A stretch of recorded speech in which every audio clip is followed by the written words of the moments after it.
any favorite breathwork techniques? I know it's kind of a strange question for a man that's got loads. Do you have any sort of classics that you would say to anyone listening? Listen, maybe you're not going to become a breath worker and get trained by me or Dan or whoever, but you should at least know this.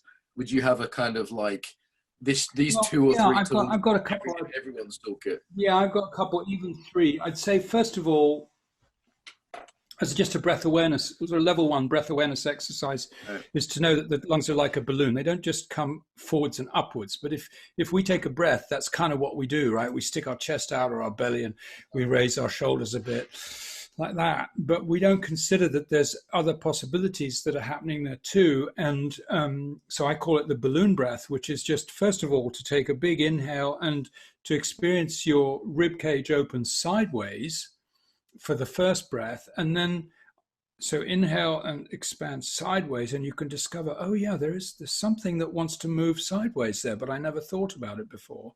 And then the other one is it actually does the same going backwards. If you give attention to your spine and where the ribs meet, and you can actually feel that it'd be very natural for it to expand backwards. So in other words, we can then start to get a 360 expansion when we breathe. And sometimes when I do this, I get joint release. I get clicks coming out of my back going, oh, thank you. I've forgotten there was space back here. So breathwork is bodywork, isn't it, really? Yeah, exactly. I think that's a really handy breath to have. Another one is what I call the transformers breath, which is about activating the vagus nerve. And it just gives you that feeling of well-being. And the best way to describe it is sometimes when you eat a meal, halfway through the meal, you might notice there's a point where you go, yes. The bath or the toilet. Yeah, exactly. And that's the vagus nerve, because as your belly's pressing against your vagus nerve, and it's just like, oh yeah, it feels good. So the transformers breath, I start people off with an in-breath of 4 and then an out-breath of 8 usually, and it's all through the nose. So it's a really simple 1, 2, 3, 4, 8, 7, 6, 5, 4, 3, 2, 1. And then back again, and we keep doing it. I don't know if you want me to do that now or not. I don't want to waste time. It's just okay. I think people get I think it's definitely worth knowing that lengthening the out breath and increasing that ratio is just relaxing, whether you do it alternate nostril, add a breath hold and do like a classic yoga 4, 7, 8, or just make the out breath a little bit longer. Even if it's just, I've done whole meditation retreats where you did that for a few days, just slightly long on the out breath. And it, like just having a tool like that to relax is so helpful. Yeah, no travel required. You can do it right now where you are at home. And you can extend that out breath to 30 seconds or more once you get used to it. And then you notice when you get more advanced, you notice that you're holding it back like the Ujjayi breath, you're holding it back in your nose, which is really good for your upper respiratory tract. It stimulates nitric oxide. And so it's a great upper respiratory tract immune booster. And then the other way is to actually contain the breath with your chest muscles rather than in your nose. So if you open your nose and you extend your exhale, all of a sudden you start to get exercise down here. You're realizing how many muscles are involved in releasing that breath slowly. So that's a more advanced version.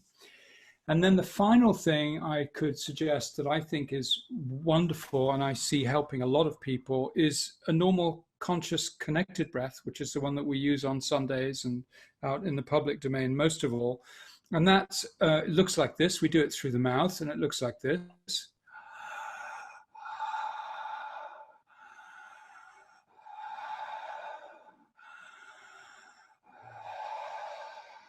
And that we do do it 27 times, i.e. 3 minutes, don't be counting, and then free write for 5 or 10 minutes and set your little timer on your clock or your watch so you can just write without having to think when you have to finish. And free writing can be on a keyboard or with pen and paper. Just don't stop. Just don't stop. Whatever happens, say, I've got nothing to say. I've got nothing to say if you run out, and then check it out after a week.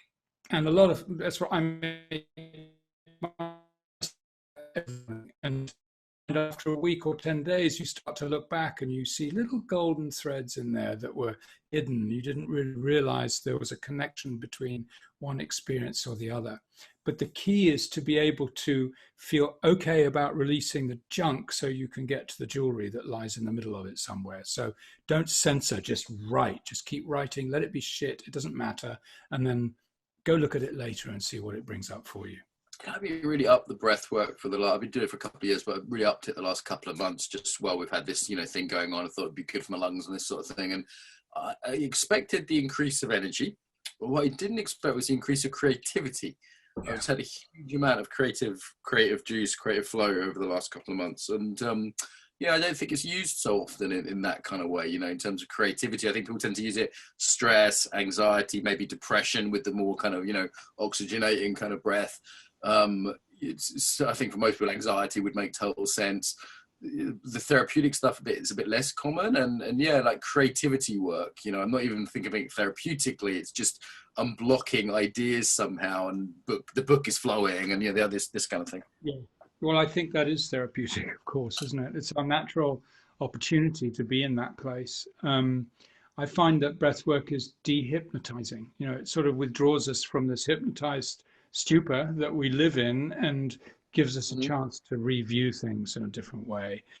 And especially with things like creativity, if you feel stuck, and part of that is allowing the emotions to flow too. And when we breathe through the mouth, like I just did, especially if you explore, just opening the back of your throat as you breathe, and open your back of your throat more, you'll find a sense of vulnerability arises quite quickly. We become undefended, and that allows the emotions to flow again. And the whole thing that we're finding is that behind emotions that we avoid are a whole potload of other emotions we might want to feel. So it's really worth learning how to feel the tough ones at the same time as the easy ones, and see what lies behind them. So it's that old thing of, you can't selectively numb the body, can you? You can't just numb the bits you don't want. You end up numbing the whole aliveness generally. So